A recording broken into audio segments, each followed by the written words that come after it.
Is it alarming that a lot of new migrants who have settled in Canada for 20 years are leaving Canada forever? You can just see there are many immigrants fled from Canada to different countries from 2019 to 2023. Reports from Reuters, you can just see every year it's almost 70,000 people are leaving Canada.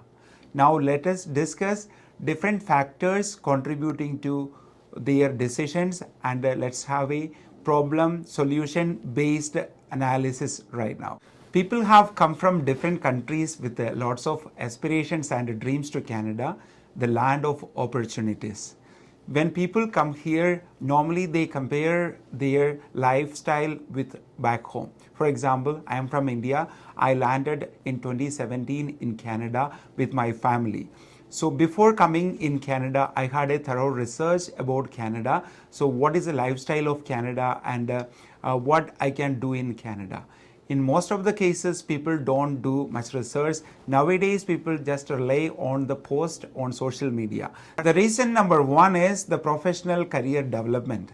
So when people come on skilled immigration, they are professionals. For example, nurses, paramedics, doctors, or social workers, sonographers, audiologists, pathologists, and optometrists, whatever may be. So they need to comply with the regulations here. So once they come here, they find it difficult to comply with the regulations. For example, meeting their educational credentials, getting the equivalency, and writing the examination and passing examination and practicing.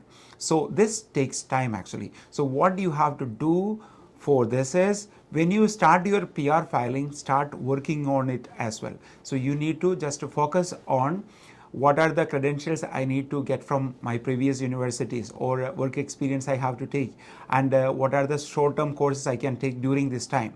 Many people focus only on going to Canada. That is one of the reason they find it really difficult once they come here to get into their field.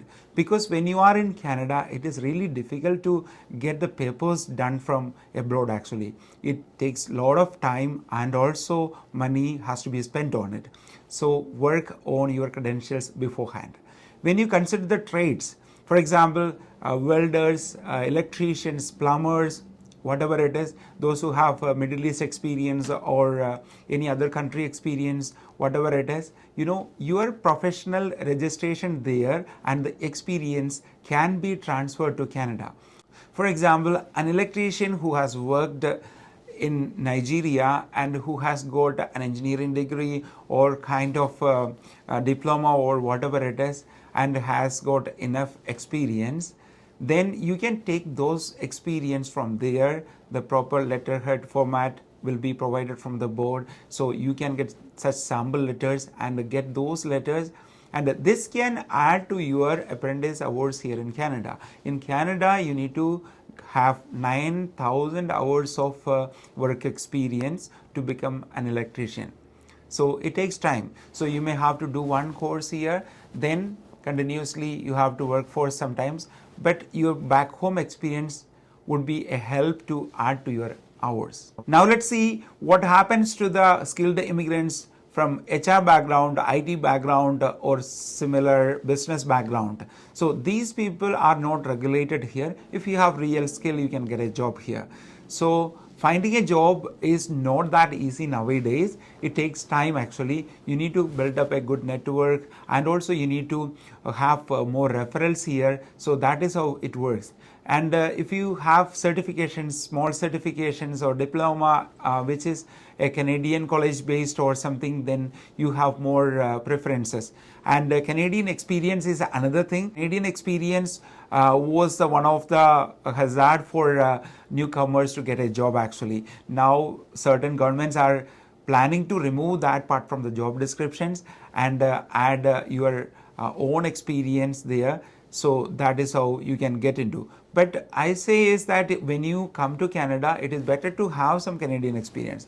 That can be by volunteering or apprenticeship. Any of the work will contribute to your network and also to your experience. To give you a specific example, I know one person landed from Eritrea. She was selling insurance back home. in a small basis there. And when she reached in Canada, she understood she has got a lot of value here. She can build up a profile. So she cleared the examination called the LLQP, that is Life Licensing Qualification Examination. So that she cleared and joined one of the financial advising company and gained experience, and she is building good business nowadays. So this is how you can plan. If you are an accountant, you can do certain skill training, for example QuickBooks, ACPAC, Sage, these kinds of softwares you can learn and you can upgrade yourself. Or if you are into HR profile, then you can start working on certain payroll compliance courses, you can work on it. Or if you're from banking sector, you can work on Canadian securities course, you can work, and you can enhance your skills like that, and you can update your resume in that way, then submit to the employer. You may be getting hired there. Now let's analyze the problem. The problem is that newcomers came here for a better life, and they don't have a car right now. They are living in a basement and they cannot afford grocery. So these are the big problems actually. So when somebody comes here, so they have to be prepared. In Ontario right now, it is 16.55 is the minimum wages now. If both of the people work, they can hardly meet the ends. For example, the grocery prices have hiked, and nowadays it is going down. Inflation is low now, and you can see the rent which is increasing. The average rent is in Toronto, it is $2,300 to $3,000 for an apartment. If you rent a basement, that also would cost you around $1,500, and utilities. So when you calculate everything together, for a family, it takes around $4,000 to $5,000 to survive in GTA, like that Greater Toronto area and all. So this is a big problem actually, because people came here to enjoy their life and they don't have proper job. They are struggling actually. So that makes them think of going back to their home country.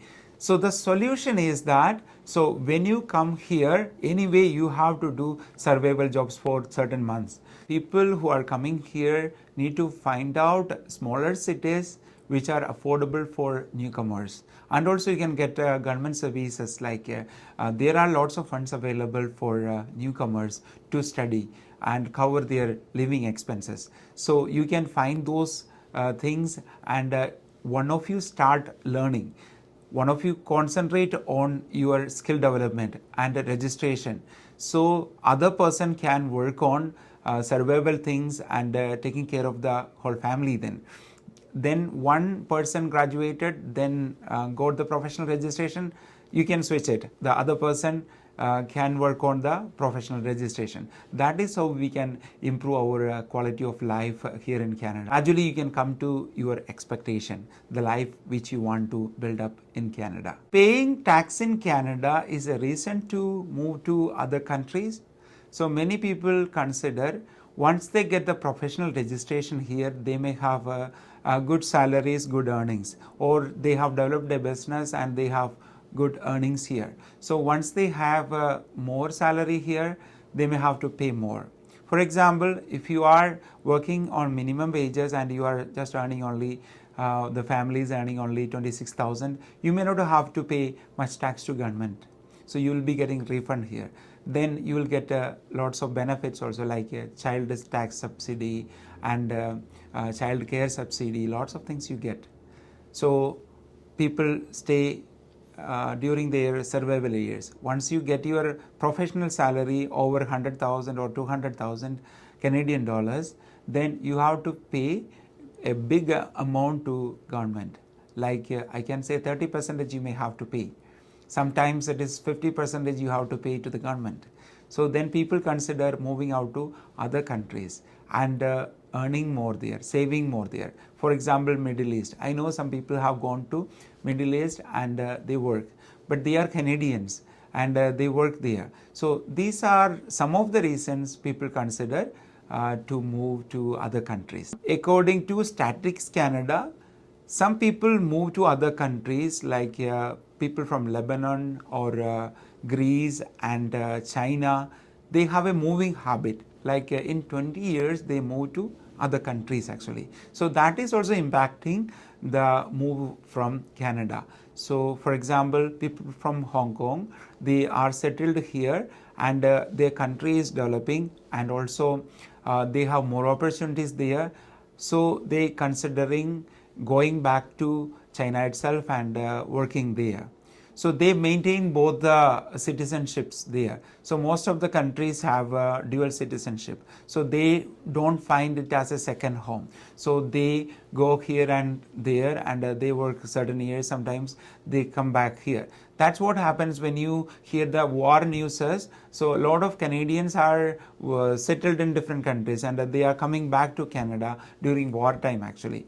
So this is a moving habit. Many people wanted to explore different places, and they wanted to do lots of activities, because we have only one life, we need to enjoy it. Another concept is the digital nomads. So lots of digital nomads are here in Canada, and Canadians, they prefer to go to different countries and work there on travel actually. For example, the Indonesia, Bali is really famous for digital nomads there. So they work from those places for Canadian companies or some other companies there. When you consider people above 60s, so they are planning to retire. So these retirees won't be able to having sufficient income to have a proper life in Canada. So it is expensive when you consider the old age homes or retirement homes, community homes. These are really expensive things here. So they consider moving to other countries. Recently, one of the senior citizens shared me a story that his friend wanted to get a home, that is the long-term care home nearby his house, when he was just 83 years old. So he couldn't find it, and he couldn't afford it. So he had to move from that place to another place. So he was planning to move to his home country because he was an immigrant. So he wanted to move back to his home country because he was not finding a neighborhood long-term care or community home there. So that is another reason many people consider moving to other countries. Some people consider warmer weathers also, like from New York to Florida people travel, like from Toronto to Florida people travel. Like for example, now here it is winter in Florida, US, it is kind of 24 to 25 degree Celsius there. So these people, like the snowbirds, they are called the snowbirds, they go during the winter and come back in summer. When you get older, then you cannot sometimes adjust with the colder weather situation, so people prefer warmer countries. So that is another moving reason. Do you think because of weather reason many people move back to their home country? I don't think so, because from my community, my experience, many people are not moving because of this reason. But there are people, because once they come here in Canada only, they understand what is this weather. So sometimes they take decision to go back to their home country. So this also can be considered. Along with this one, I can just tell you about the healthcare also. The healthcare in Canada was slower earlier, like during the pandemic, and after years actually. Now it is really improving, I should say. So because of this reason, many people have moved it. When people have a kind of diseases or treatments required, it takes a lot of time to get treatments here. So that is one of the reason many people moved out. So these people may come back also after certain years. So Canada government statistics board, they maintain the report actually. So they don't see actually all are really coming back after certain years. So they always see how many people are moving out actually. In my personal experience, one of the biggest challenge which newcomers or new immigrant face here, it is managing the households. So when new immigrants come to Canada, the culture is completely different. So here we don't have a extra person to help you. So the complete household, for example, cooking, cleaning house, taking care of kids, or taking them to school or college, or shopping, everything you have to do yourself. You don't have a family support initially. So this is one of the reason many people think, oh, I can enjoy my life more in my home country and go back for certain months, and sometimes they come back. So what you could do is you need to just plan your days. So you need to plan your time exactly. So here in Canada, many people cook early, like when they have off days, they cook more food and keep it in containers and keep it in the fridge and have those food later. Which is not really healthy, because in back home we could go to the farm and get the things and cook fresh there. But now here in Canada, this is the culture. A frozen food culture is there, so we may have to adapt to that one. But whenever you have time to cook more and eat fresh, go for it. There is only way we can survive here, as we don't have much family support or friend support here. We have to manage our things our own. For this, I can give you certain tips, like you can have dishwashers, robot cleaners and chillers to preserve food. So these things would be helping you to manage your time. So if you plan your days accordingly and do things accordingly, then things would be better. So you can enjoy your free days going out and enjoying your time. Another thing is that when you are living in a basement, obviously you won't be having much sunlight there. So I suggest that you go to library, get a access card there, and enjoy the swimming pool there, and launch there. So there are a lot of community centers available. So these community centers are made for newcomers and people like us actually. So we have to go there with the kids and enjoy the time, explore parks, small places. Without spending much money, we can go for small travels and all. So this will be adding to your memories later. As a new migrant to Canada, I feel proud when I look back, because we also had different struggles in our life, but we took everything positively. So we lived in basement, we went to libraries for swimming, still we go for it, and we had no car, and we begged for our job and studies actually, and we were carrying groceries in hand. So we experienced everything. We were laid off, lots of things. So these things were contributing to our strength actually. So you also don't have to worry about going back to your home country. And those who are planning to come to Canada, this is a land of opportunities. How you look at this. So that is what more important is. So you can watch the video which I have shared last week, that is about life as an immigrant in Canada. Please consider subscribing channel if you think it worth watching. I'll be posting every Friday immigrant tales. Thanks for watching. Bye.